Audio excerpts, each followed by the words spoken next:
நடக்குது.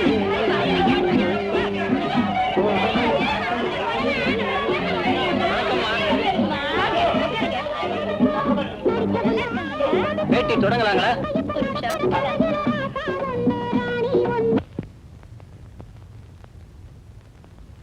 என்னப்பா ஹீரோ வந்தாச்சா? வந்தாச்சு. ஒரு சின்ன சிக்கல். என்னைக்குதான் சிக்கல் இல்ல அந்த ஆளோட? என்ன டிரஸ் பிடிக்கலன்னு சொல்றாரா? டிரஸ் பிடிக்கலனா மாத்தலாம், தாடி பிடிக்கலனா பிக்கலாம். சார் சார், இது நான் எழுதுற முதல் படம் சார். நீ எழுதுற முதல் படம் என் கடைசி படம் ஆயிடக்கூடாது சார். என்ன கதை இது? ஒரு சீன் நம்புற மாதிரி எழுதிருக்க நீ. என்னால நடிக்க முடியாது சார். இந்த வேடிக்கை பாக்குறேன்னு இவனையே ஹீரோவை போட்டு படம் எடுங்க. என்ன படம் நல்லா இருக்காம. சும்மா இருங்கடா, ப்ளீஸ் விடுங்கடா. டேய் பிரகாஷ், டேய் சும்மா இருங்கடா. கஷ்டப்பட்டு நம்ம கால் ஷீட் எல்லாம் வாங்கியிருக்காங்க.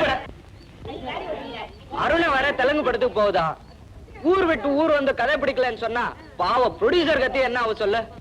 மாங்காடு தாயே, தேவைதானா எனக்கு இது? படையெடுக்க வந்த பாரு, என் புத்தியை செருப்பால் அடிக்கணும். அந்த பொண்ணு ஒரே ஒரு முறை அவனை பார்த்துச்சு. அவன் யார் என்னன்னு தெரியாது. அப்புறம் அவனையே நினைச்சுக்கிட்டு கடைசி வரைக்கும் கல்யாணம் பண்ணிக்காம வாழ்ந்துச்சு. அதானே உன் கதை? சொல்லையா, அதானே கதை? ஆமாங்க. இது ஓடாது. உன் பேருக்கு வேணா முதல் நாள் 3 ஷோ ஓடும், அடுத்த நாள் மார்னிங் ஷோ தான். பிரகாஷ், படம் நின்னு போச்சுன்னா எவ்வளவு நஷ்டம் தெரியுமா? இந்த படம் வெளியே வந்துச்சுன்னா எனக்கு எவ்வளவு நஷ்டம் தெரியுமா சார்? படம் நல்லா இல்லன்னா போஸ்டர்ல உன் மூஞ்சில சாணி அடிக்குது இல்ல சார், என் மூஞ்சில தான் அடிக்கிறானுங்க. எல்லா படத்திலயும் ஒரே மாதிரி முழிச்சிட்டு நிக்கிறான்னு என்னதான் திட்டுறானுங்க. Damn it. டிஃபன் சாப்பிட்ட இல்ல, பேட்டா வாங்கிட்ட இல்ல, திரும்பி பார்க்காம ஊரை பார்க்க ஓடு. புது ஆளுங்களை போட்டு படையெடுக்க ஆரம்பிச்சேன் பாரு, என் புத்திய சேச்சே, ஊர்ல இருக்கிற செருப்பெல்லாம் பத்தாது போல இருக்கு.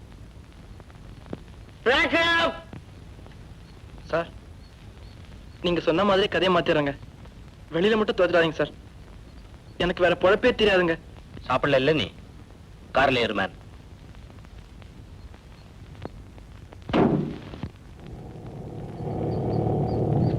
சினிமா கதை போய் தான்யா. ஆனா ஜனங்க நம்புற உண்மை மாதிரி தெரியணும். உன் நல்லதுக்கு தான் சொன்னேன். ஒரே பையனா? நான் ஒரு பையன், ஒரு பொண்ணு, எனக்கு அக்கா. அக்காவும் நானும் தான் எப்பவும் சந்தைக்கு சேர்ந்தே போவோம். அப்பதான் ஒரு முறை அவனை பார்த்தா.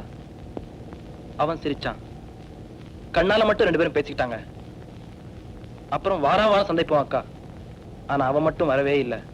கல்யாணத்துக்காக வரம் பார்த்தோம், பிடிவாதமா மறுத்தா. விலாசம் தெரியாத ஒருத்தன் வருவான்னு அவளுக்கு நம்பிக்கை. அக்கம் பக்கத்து கிராமத்துல போய் நான் அவனை பத்தி விசாரிச்சேன். வீட்டுல அடி உத, ஊர்ல ஏச்சு பேச்சு.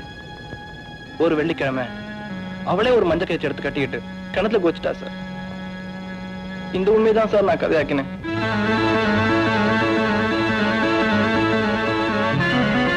ஒண்ணு மட்டும் நிச்சயம் சார், நீங்க காரணம் இல்லாம இருக்கலாம், ஆனா இந்த நிலைமையில அந்த பொண்ணு செத்து போனா அதுல உங்களுக்கும் பங்கு உண்டு.